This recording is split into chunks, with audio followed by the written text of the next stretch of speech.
Hello everyone, welcome to Learning Express YouTube channel. Friends, today I am going to cover one topic which is the 5 transistor OTA. It is very important topic in respect to the placements. So I got some requests from the people who are preparing for the placements that there are few tricky questions are asked by companies in previous years, and also it is a very important topic regarding to the placements. So, I will cover this topic in few videos. It will be the video series of 6 to 7 videos. So, the outline of this particular topic will be like this. First, you will see that why it is called as OTA, and then gain calculation. Normal gain calculation everyone knows, but the important thing is that how to improve the gain. In gain calculation step, we will calculate the gain. We will first calculate the GM, then R out, and we will easily find for any particular block the gain is GM R out. But here the important thing is that how to improve the gain, because in interviews they are not going to give you the problem where you need to calculate the gain. Rather they will focus more on how to improve the gain, because we have to think according to the design perspective, and they ask something in interviews like that only. So, in improvements of gain, we will see that how the GM of particular structure can be improved and how the R out can be improved. And depending on these, what are the constraints they and what things we should care about while increasing any of these to improve the gain. And after that, in the third part is that input voltage swings. These are very important, input voltage swings and output voltage swings.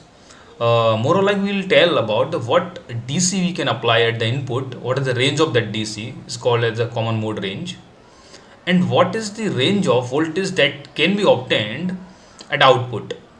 This particular range decides what maximum swing you can get using particular structure. So yeah, also it depends on how much headroom your design is consuming, and depending on that what swing you are getting. So these 2 points 3 and 4 are important. It will be covered most probably in one video, and after that some non-linear parameters like slew rate. This is very important. Actually, it tells that how fast your device can respond to particular input. So this is a maximum speed of the device that can bear, means how fast the output can change with respect to time, or the rate of change of output is a slew rate that everyone knows. We will discuss a few more things about it. And after that, common mode rejection ratio. That ideally we know that there should not be any common mode gain obtained by your design. So the common mode voltage perturbation should be rejected completely by the ideal op amp. It means in general the common mode perturbation is nothing but the disturbance in what the DC you are applying to bias your circuit. On top of the DC, there are chances that a noise can be added, and if the noise is added, then this will be nothing but a common mode perturbation, means common mode disturbance. And if this common mode disturbance is amplified anyhow, if the design is not that much strong against the common mode perturbation, then we will get the amplified version of this noise at the output, and it is not good for the design perspective. If the noise is amplified and output we are getting some noise, then this block particularly cannot be used to drive other loads, because the noise will be transferred to the other blocks as well. So this is very important thing that we will cover in the one video, and how these topics can be asked in an interview, that is important. And the most important thing is that in the point 7 and 8, in point 7 the offset and noise. In previous years also I found in one interview question in a company, I think Qualcomm, they ask about the mismatches. So this input referred offset or mismatches of the devices, that we know that in OTA we use the differential input pair, and this differential pair device there can be the possibility of any mismatch possible. There can be the VT mismatch, ID mismatch. If everyone knows, then no problem. Otherwise I will cover what is the ID mismatch and what is the VT mismatch, and how these specs are defined in particular technology, and what is the coefficient of mismatch, and according to that we calculate the particular amount of the mismatch. and basis on that we'll refer this particular offset to the input, and we'll see that which device is contributing how much offset. This is very important. In general, the offset is something that is, if we are shorting our inputs and we are getting the output, so ideally there should not be any output at the output of the op amp or output of the OTA if we are shorting the input. But if we are getting, it means there is some offset and we have to nullify that offset. Then how much particular nullifying voltage we have to apply on the input is just this offset, which is called as the input referred offset.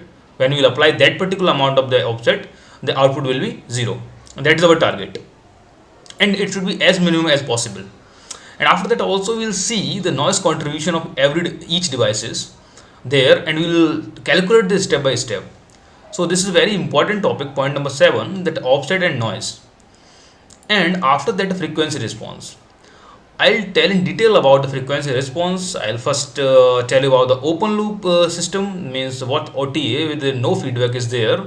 Then I'll drive how we should lend that particular bandwidth of the op amp in the frequency plot, bandwidth, and what is your called gain bandwidth product. That is very important. UGB, also called unity gain bandwidth. That is very important. It decides how faster your integrator is working. I just telling about integrator. We will tell in detail about the integrator, but here in intro part I can say the UGB is just how faster your op amp is or how faster your integrator is working. That is the integration constant.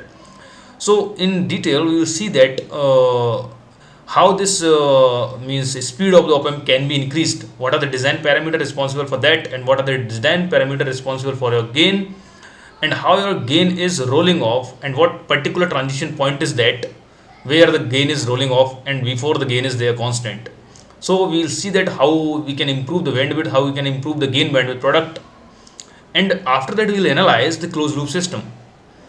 So we will provide here, you can provide a unity feedback there.